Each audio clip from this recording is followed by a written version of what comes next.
Hey folks, Dave Asherbrunner back again. We're going to do part 2 on the Dunstall Norton Commando tank today. And I just wanted to show you our progress on this. I promised you last time we would talk about the bung. And that is now welded in. We screw our cap right into this. And as you can see, there's no weld visible from the outside. This was all welded internally before we put the bottom of the tank.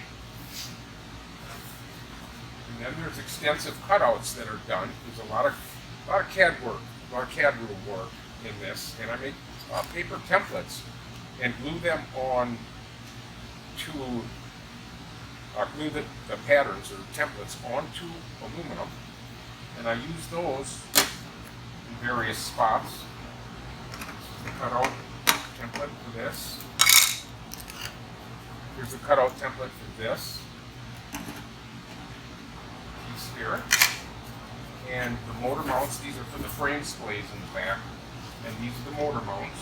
Motor mount cutout here. And as you can see, they make just a beautiful cut, nice cut line. That makes the welds real nice because all the parts match up real good inside here. So when this is done, it's just going to be beautiful. And we'll follow up and we'll show you what happens with that. But these are the motor mount welds, I call them, right here. And these are done by also the layout like this. And I have bend lines here. We'll bend them on I've got a finger brake or box brake over here. And I bend these up and put them into these slots right here. And then what I'll do is I'll set it on the Commando frame and line up the tank mounts to the frame mount on the Commando frame. So these are the perfect spot. The alignment front to back, side to side is perfect on these. So that's the update. Little heads up here on this. This is the rear of the frame. Dunstall tank being longer, about this much longer than the Commando tanks.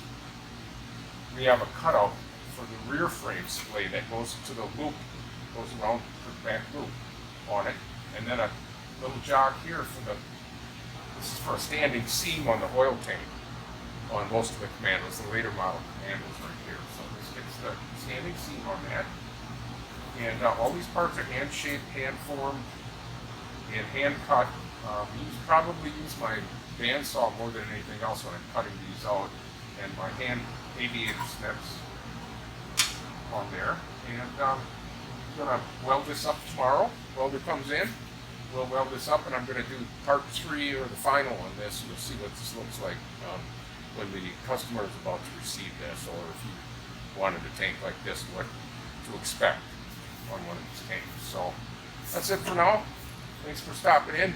Dave Asherbrunner, Legendary Motorcycles. Thank you.